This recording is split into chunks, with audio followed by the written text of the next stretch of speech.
नमस्कार. आज आपण बनवणार आहोत पालकची पुरी. ती पालकची पुरी कशी बनवत चला बघूया. माझं बाळ आता भाजी निवडायला मदत करते. तुम्ही आता इथे बघू शकता.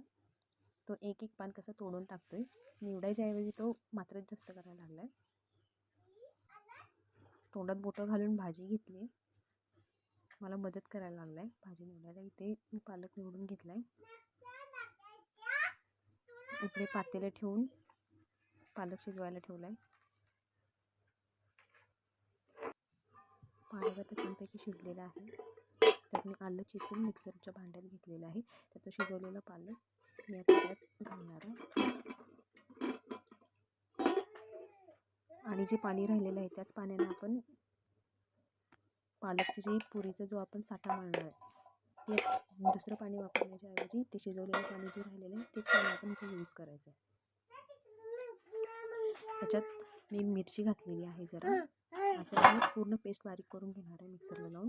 परत मिक्सरला लावून ते पेस्ट बारीक करून झाल्यानंतर त्यात ओवा, मीठ चवीनुसार, आपल्याकडे थोडा कुठला गरम मसाला असेल तो वापरायचा आहे, सफेद तीळ, परत गव्हाचं पीठ चाळून घ्यायचं आहे. तुम्हाला जेवढं त्यात एक्स्ट्रा पाणी ॲड करायचं नाही. जेवढं त्या ह्याच्यात पीठ बसेल तेवढंच पीठ घेऊन आपण पुरीचं पीठ मळून घ्यायचं आहे.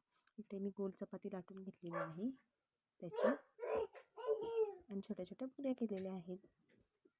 मी सेपरेट लाटत बसलेलं नाही. गरम कडलेल्या तेलामध्ये इथं पुरी तळायला टाकलेली. तर तुम्ही बघू शकता की कशी टम्म फुगायला लागली पुरी. फुगली की नाही टम्म पुरी? या मग खायला. वाट कशाची बघताय? ही असे पलटी मारायची. बघा फुगल्या का नाही? आता दोन येईन ना त्या, मी एक एक काढते. इथं किती मी तळून ठेवले त्या बघा, निघाली. आता तुम्ही छानपैकी मस्तपैकी चमचमीत अशी पालकपुरी खायला या. मी माझ्या बाळांना पण खायला देणार आहे. माझ्या दोन्ही बाळांना खूप आवडते पालकपुरी. थँक्यू. धन्यवाद.